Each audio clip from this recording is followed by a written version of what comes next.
we remain steadfast in our commitment in delivering local news that matters. Stories that inspire. Enriching the lives of Filipinos in the Philippines and across the globe.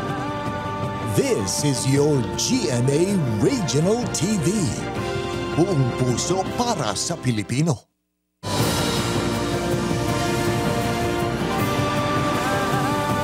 Ini ang GMA Regional TV 1 Western Visayas.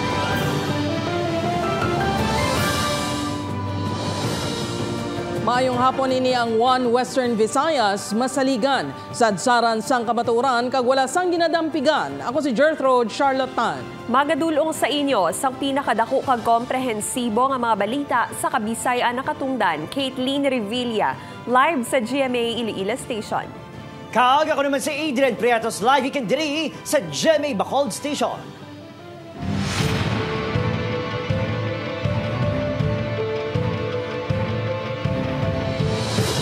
Mga kapuso, pagpangampanya sa mga nagapapili sa barangay kag SK election nag-umpisa na subong adlaw. COMELEC may pahanumdum sa mga kandidato sa pag-umpisa sang campaign period. Samtang mga kandidato nakigbahin sa peace covenant signing, agun masiguro nga mangin malinong ang eleksyon. Yaring balita ang gitutukan ni Kim Salinas live. Kim? Gert, Kate, Adrian, talalopang doon nga nakatapik na ang posters sang mga kandidato sa BSKE 2023. Inibangod sa mga adlaw, formal na nga nagsugod ang campaign period. Sa tinutuyo nga mangin mahilway kag bataway ang campaign period, ginpangunahan sang COMELEC, Kapulisan, DILG, BFP kag masobra 250 ka mga nagapapili sa barangay kag sangguniang kabataan elections sa distrito sang Arevalo ang peace covenant signing. Ginhiwa tani sa Archdiocesan Shrine of Santo Niño de Arevalo pagkatapos ang misa. Ang aton nga mga kandidato sa diin ginapakommit naton sila nga mapasecure nga may ara kita nga pagkandak sa peaceful, credible and honest election. Ginpahanumdom sa mga kandidato ang guidelines sa pagpangampanya. Sunod sa COMELEC, ang kandidato kaupod ang 5 ka campaign staff ang pwede makasuksok sang t-shirt nga may ngalan o kon pictures sang nagapapili.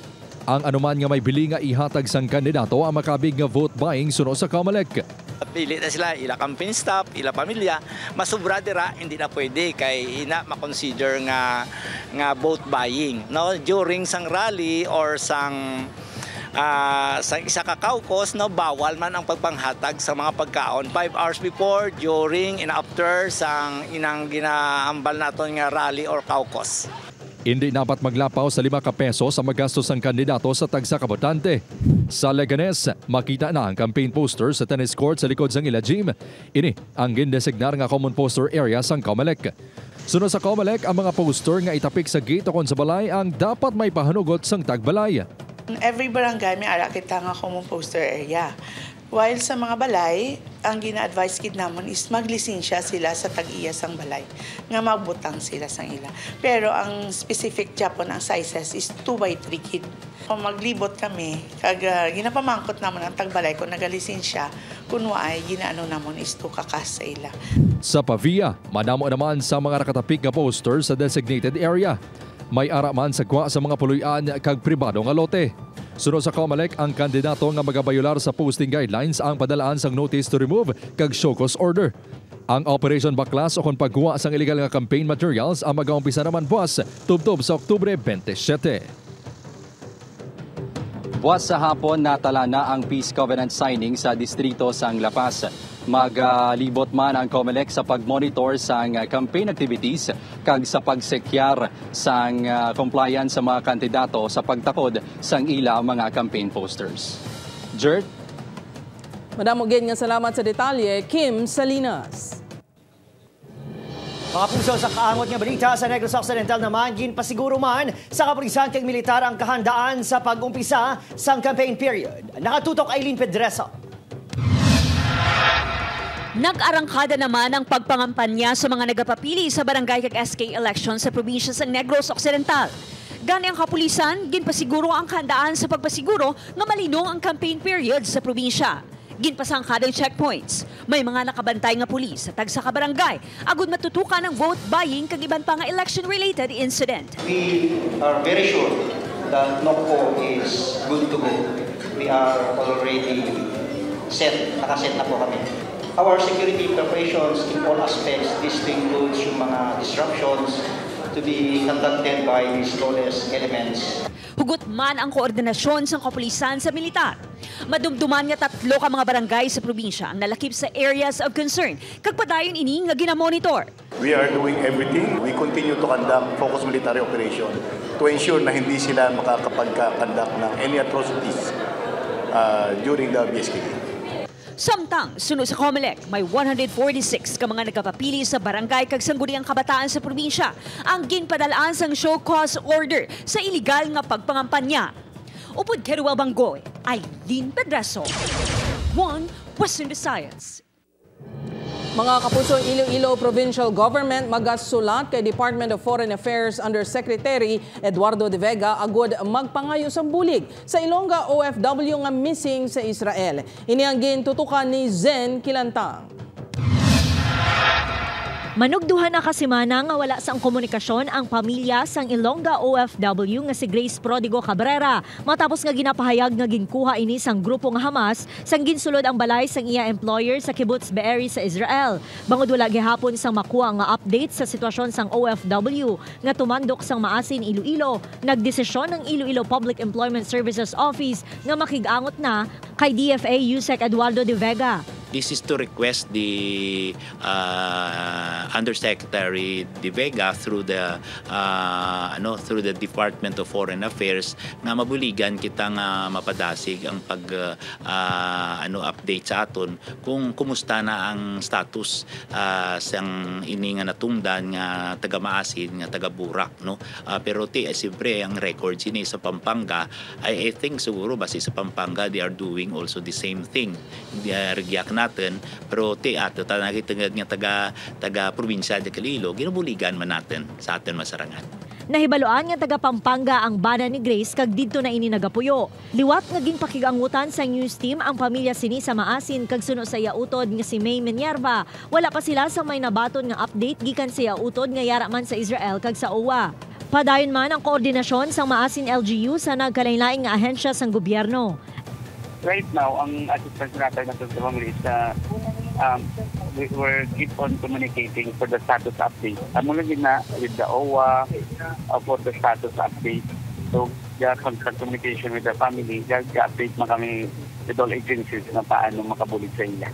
Samtang sa datos ng Operation Bulig Ilonggo Migrants Desk, 207 ka mga OFW nga nagatrabaho sa Israel ang ila na pakigangutan kag wala sang may nagpabutsyag nga magpauli sa pungsod. Apang may isa ka OFW nga taga-Haniway nga ginakabig unsafe sa Israel. Sa impormasyon sang Peso Iloilo, naka-evacuate na ini apang hindi pa mahibaluan kunyara ini sa border o kun sa Gaza Strip. Gina-consider lang nandaan ay not safe, no? Kaya nagin-evacuate mo. So hindi mamanaan kung diin nga halin nga lugar sa Gaza o kung sa border, kung sa kagindara ko sa diin nga lugar man specific sa Israel. So nahambal ko man ang Peso Manager. Sunod sa Peso, may ihatag nga 10,000 pesos nga financial assistance ang probinsya sa mga repatriated OFW. Kainas ang aga sang ginkumpirma sang DFA ang ika-4 nga Pinoy nga napatay sa nagapadayon nga tensyon sa Israel. Wala inigin pangalanan base man sa hinyo sang pamilya. Upod kay Cirilo Renduque, Zen Kilantang, 1 Western Visayas.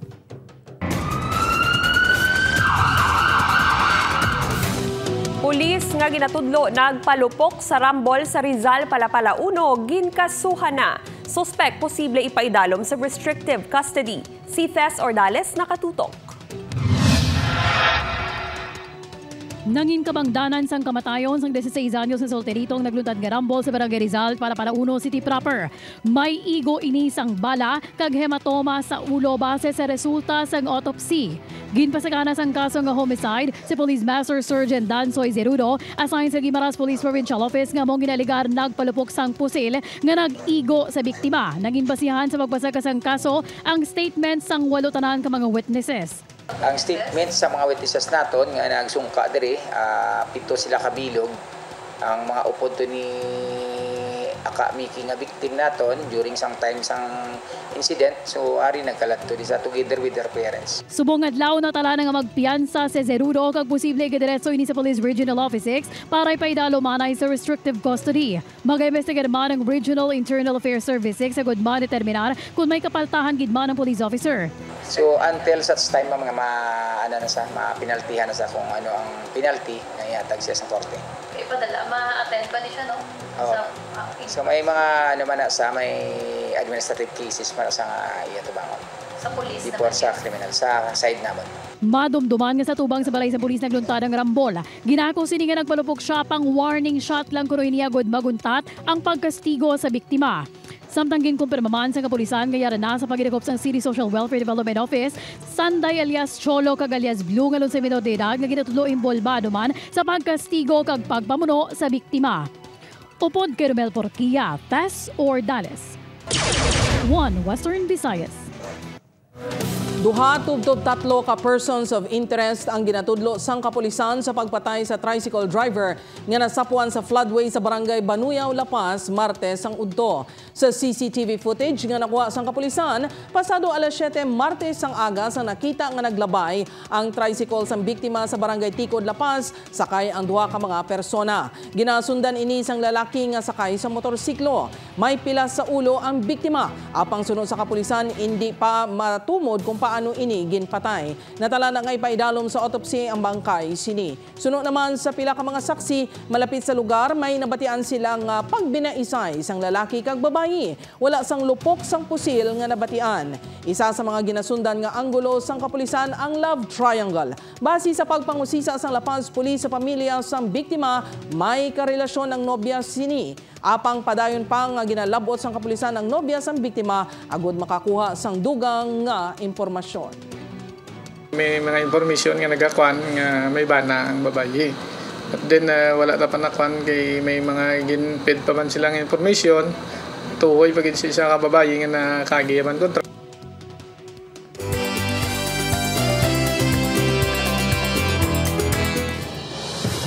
Mga puso sa Bacolod City naman, kapulisan kag Philippine Coast Guard nakaalerto na sa ginalauban niya pagdagsa sa mga bisita sa highlight sa weekend sa Masera Festival 2023. Samtang Bao fans, super excited na nga makita ang cast ang abot kamay na pangarap sa Kapuso Mall Show subong nga hapon. Para sa latest nga balita kag update, makaupod naton sa Eileen Pedreso live hikan sa Ayala Capital Central. Lin, dokadamo na tawo.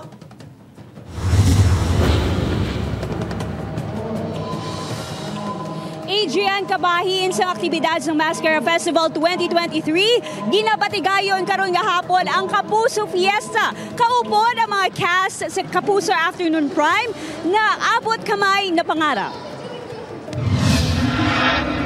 Naka-red alert ang Philippine Coast Guard Northern Negros sa pagbantay sa sitwasyon sa mga pantalan kadungan sa selebrasyon sa Mascara Festival sa Bacolod City. Ginalauman nga madamo nga mga pasahero ang magapadulong sa syudad, gani hugot nga ginabantayan nga wala sang kontrabando nga makasulod. Kabulig ang K9 units, isa-isa ginainspeksyon ang mga bagahe sa mga pasahero. Malaki ang preparasyon natin, may BSK tayo at saka may maskara tayo. Prepared kami, mga red alert kami sa port namin po. Handa naman ang masobra 2,000 ka mga pulis nga magabantay sa seguridad sang highlights ng festival sa weekend. Bukas ang police desk 24/7, naging pahamtang sa festival sites, puerto, mga eskwelahan, kag iban pa nga mga mataw nga lugar. Agud hindi na magdugang sa huol sa trapiko. Ginabisuhan sa Bacolod Traffic Authority ang mga pampasahero nga jeep, bisan pa mga pribado nga salakyan nga magsunod sa ginapatuman nga traffic scheme. Dara nga problema sa paglibot-libot ko, gasala aton nga mga driver. Since nga ang mga signages ginapang lubag, ginapang kakas. Samtang, agud kompleto ang pagsilebra sa Mascara Festival. Magahatag sang dugang nga kasadya ang pila ka Kapuso stars. Sa bunga hapon, makaupod nato sa Kapuso Mall Show sanday abot kamay na pangarap stars Jillian Ward, Ken Chan, kag Jeff Moses. Gani sanday Cristel, kag Ray, excited na nga makita ang ila idolo, ilabi na si Doc Annalyn herself. Si Jillian Ward. Picture, siyempre, chairman sa makita idol mo. Sa Bacolod Public Plaza naman sa Domingo, pasadyahon man nanday TikTok Clock host Kim Atienza, Pakwang kag Jason Kaisa ang mga Bacolod noon. Adrian, antes pa man makita ang ilan sini mga idolo, may mga games, prizes, kag syempre performances nga ginhanda para sa aton sini mga solid nga mga kapuso. Balik sa imo, Adrian. Ingagaw na dalagan sa Ayala Capital Central. Maraming salamat, Eileen Pedreso.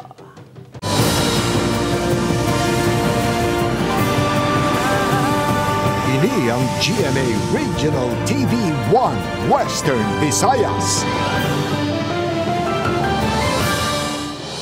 Mga kapuso, natapos na ang pagbutang sang markings kag mapping sa mga loading kag unloading areas sa syudad sang Iloilo. Suno kay Public Safety and Transportation and Management Office Head Jack Kunlu, dako ang mangin papel sang markings hindi lang sa mga driver, kundi pati man sa mga pasaherong una nagpahayag nga nagatalang-talang sa kundiin pwede makasakay. Sa pulon man ang mga driver kag operator ango sa guidelines nga ipatuman sa bag-o nga loading and unloading areas. Samtang wala pa sang kasiguraduhan kung maimplementar ang enhanced LPTRP subong nga tuig bangod kapin 30% pa lang sa 1,800 ka-awarded units sa syudad ang nagabiyahe, samtang ang iban padayon pa nga nagapa-consolidate. Isa sa major component sa aton nga enhanced LPTRP amo ni ang pag-establish ang loading and unloading zone naton, no. So once ma-establish na naton ini siya, kag mabutangan naton ng mga signages, anytime makaset na kita dayon kung saan naton pwede ma-implement ang aton nga enhanced LPTRP. Wow, sa pagkadamo-damo, mga kapuso, masobra 20 katoneladas ang basura nagdugang kada adlaw sa Bacolod City sa pag-umpisa sa activity sa Mascara Festival 2023. Yaring balita ang aton gitutukan. Nagadangat sa 420 katoneladas ang basura sa Bacolod City kada adlaw. 360 tonelada lang makolekta sa collection agents. Ang nabilin nga 60 katonelada ang palaligban kundi nagakadto. Sunod sa Department of Public Services, posible nga nagadiretso ini sa mga nakalailain nga waste stream kaangay sa mga sapa kag kadagatan. Nagasupon sa drainage o kung hindi makolekta sa mga barangay. Ini ang luyag masulbar sa isa ka international environmental kag educational organization gikan Germany pinaagi sa pagpatigayon sa survey kag research upod ang Bacolod City LGU. The plans of Bacolod City are proper to bring in more waste treatment facilities, to think about to do more with the waste instead of disposing, bringing it back. Kinahanglan gid naton ma-effort gid ang tanan nga stakeholders, hindi lang ang syudad, hindi lang ang city government, including mga foreign governments, ila technical expertise. Ginatutukan ang sitwasyon sa mga lugar nga masami ginabaha. Subong at tuig ginalauman nga matapos ang pagtuon.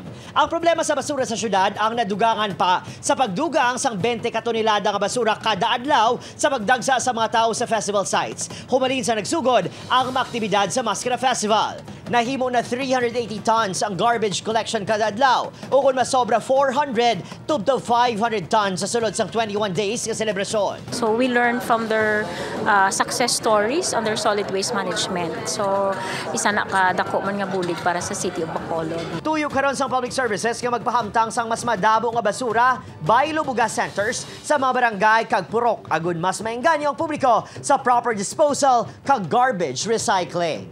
Opo, Jeril Gasilio, Adrian Priatos, 1 Western Visayas. Patay ang 35 anyos nga mangunguma sang gintiro sang 56 anyos nga lalaki sa katubuhan sa Barangay Talongonan, Pasig City, Miyerkules sang aga. Suno sa kapulisan, nagaspray sang tubo ang biktima nga si Ronel Benedicto sang ginpalapitan sang sospek nga si Jenjel Barnisa kagulpiada nga gintiro. Gilayon nga nagpalagyo ang sospek, tubtub subong wala pa ini makapauli suno sa iya pamilya. Nagagwa sa investigasyon nga wala magintindihanay ang sospek kag biktima sa schedule sang pagtanom sa katubuhan. Toka na kuntani sang sospek sa pagpananom apang wala nagpasugot ang biktima. Hindi man yung mansugot nga ang biktima sa buhay si Tika Pubong. Matuguro nga naakik sa hindi nantayan niya kag piniro. Mapung sa Philippine Army nanindugan nga isa ka enkwentro ang nagluntad sa banwasang Ibi Magalona kung saan napatay ang mag-live-in partner. Nakatutok Eileen Pedreso. What happened in Ibi Magalona is a legitimate encounter. Ini ang panindugan sa militar matapos ginpahayag sang Iloy ni Christian Vargas nga si Jocelyn Vargas nga hindi inkwentro kundi hungod nga ginpatay ang bata sinikag umagan nga si Maylene Salgado sa barangay Kanlunsong sa Banwa sang Ibi Magalona Martes sang hapon. Una na nga ginpahayag sang Iloy nga nagapanguha sa mga ulutanon si Christian kag Maylene sang may nabatian ang mga inisang asud-asud nga lupok apang sunod sa militar. Na-recover sa lugar ang mga armas nga ginapatian ginapanag-iyahan sang duha. So whatever propaganda that they wanted to throw against the Philippine Army, we are open for any investigation. Dugang pa sa militar, residente sang Himamaylan City ang mag-live-in partner kag may warrant of arrest sa kaso nga murder.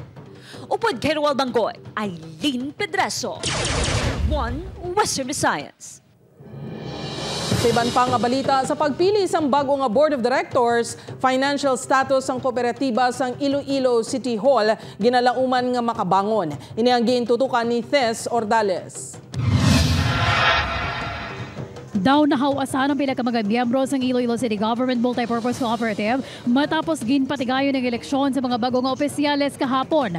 Hinikunoy isa sa mga tikanga gudidusong pagbago sa nga sa kontrobersiya sa dalako nga loan sa mga anay opisyal sa kooperatiba. Si Mama Iris, 28 katuig nga miyembro sang co-op, nagapating importante ang katampad, ilabi na pagabot sa utang. Ako niya, as a member, ginahimo ko lang ang obligasyon ko to pay my monthly dues. Tapos member ako da sang Co-op Health nga magagamit ko siya sa hospitalization. Sa pito ka mga nagpapili sa pagka-Board of Directors, si Attorney Joseph Edward Areño nakakuha sa pili ka mataas nga boto nga 248. Ginasundan ni Attorney Rudy Berhunco Jr. nga may 220 votes, kag Mary Carmeli Las nga may 202 votes. Tiuna suno kay Attorney Areño nga makarecover ng kooperatiba pinaagi sa pagbululigay sa nganong panya nga mangin kaupod. Ang sa una nga mga board in their loaning practices, why gid ma-formalize kag ma-establish ang loan practices nga it should be consistent, it should be based on sound loaning practices, no? Kay amo na katabo. Pag-istoryahan pa kung sino magapungko bilang chairman kag co-chairman base sa bylaws ng kooperatiba. Magluwas sa audit kag election committee, magatukod sa credit committee nga among magatutok sa pagproseso sa application kag release ang loan sa kada miyembro. Ang amo ng pinakadako nga obra ang collection committee.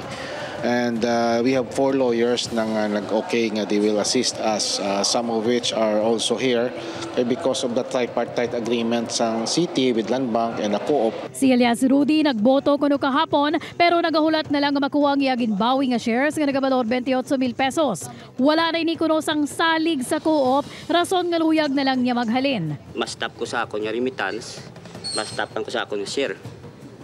Kahit wala lang ko yung utang sila. Kaya nga ako lang da ginano nga ibalik nila amon nga share capital. Hindi na ako mapamember. Magluwa sa pagka-Board of Directors, ginbutuhan man kung sino magapungko bilang chairman sa audit committee kag isa nga magadugang sa election committee. Kabugusan nga 311 ang mga nagboto nga regular members ng kooperatiba. Upod kay Romel Porquilla, Thes Ordales. One Western Visayas.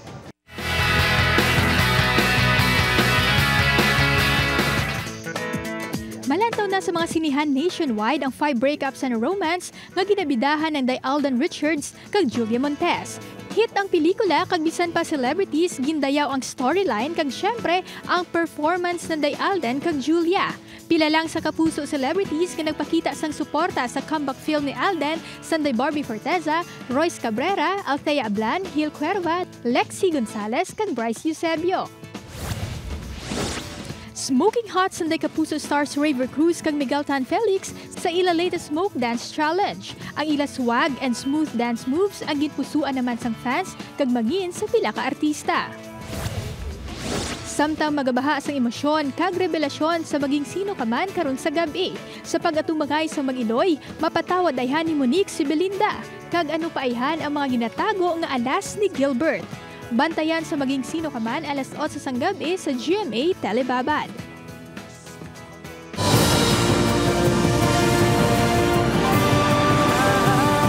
Ini ang GMA Regional TV 1 Western Visayas.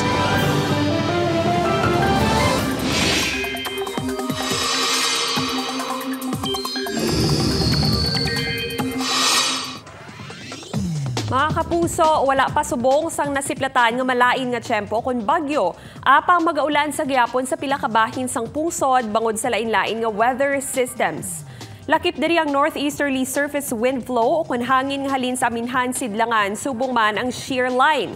Ang shear line ang nagatipon nga madamol nga panganod bangod sa pagsugat anay sa o kun convergence sang northeasterly winds kag easterlies. Magadala ini sang panganod kag maulanon nga tiyempo sa mga apektado nga lugar. Posible man ang localized thunderstorm sa pila ka lugar. Base sa datos ng Metro Weather, may tsansa sang ulan sa pila ka bahin sang Western Visayas, lakip ang Antique, Iloilo kag Negros provinces. Posible man ang ulan sa damo nga lugar sa Luzon, pati sa pila ka bahin sang Visayas kag Mindanao.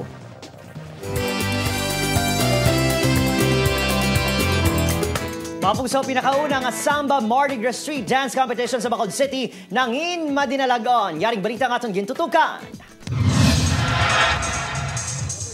Sa pinakauna nga tion, apisar na grampa kag nagsaot nga wala sang suksok nga maskara. All smiles kag 5-star ang energy. Gagin pasalida sang ini nga mga reyna sang dalanon kag star dancer sa pinakauna nga Mardi Gras Samba Street Dancing. Inikabahin sang selebrasyon sang Maskara Festival. Upbeat, on point kag facial expressions nga hindi matupungan ang nagpabilib sa mga tumulanaw sa plaza publika. Ang samba, ang isa ka sa isang ballroom nga nagsugod sa Brazil kag bahin sa Europe. Simple pero rock ang nanging presentasyon nga kombinasyon sang forward kag backward steps ala Brazilian carnival style. Ginakalingawan man ang Avatar Zigan sa kabaranggayan nga nagpakitang gilas. Suksok ang ilang larger-than-life costumes nga inspired sa Masks of the World. Buksan naman ang Lacson Tourism Strip sa iban pang aktibidad sa Maskara Festival. Opod, Kiril Casillo, Adrian Priatos, 1 Western Visayas.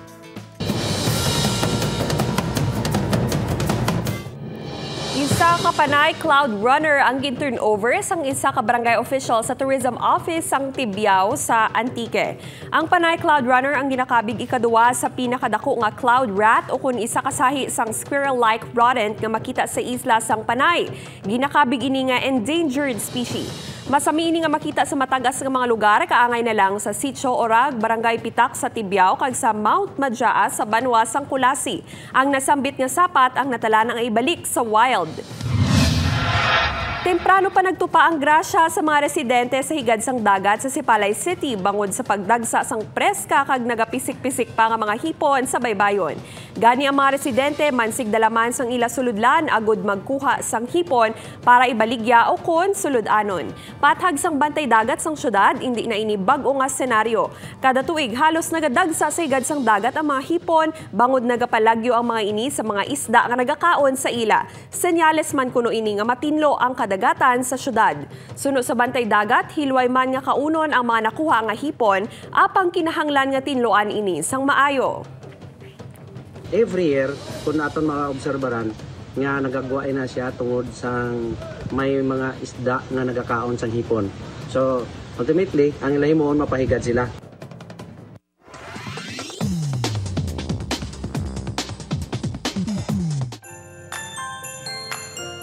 Mga kapuso, 67 days na lang, Pasko na.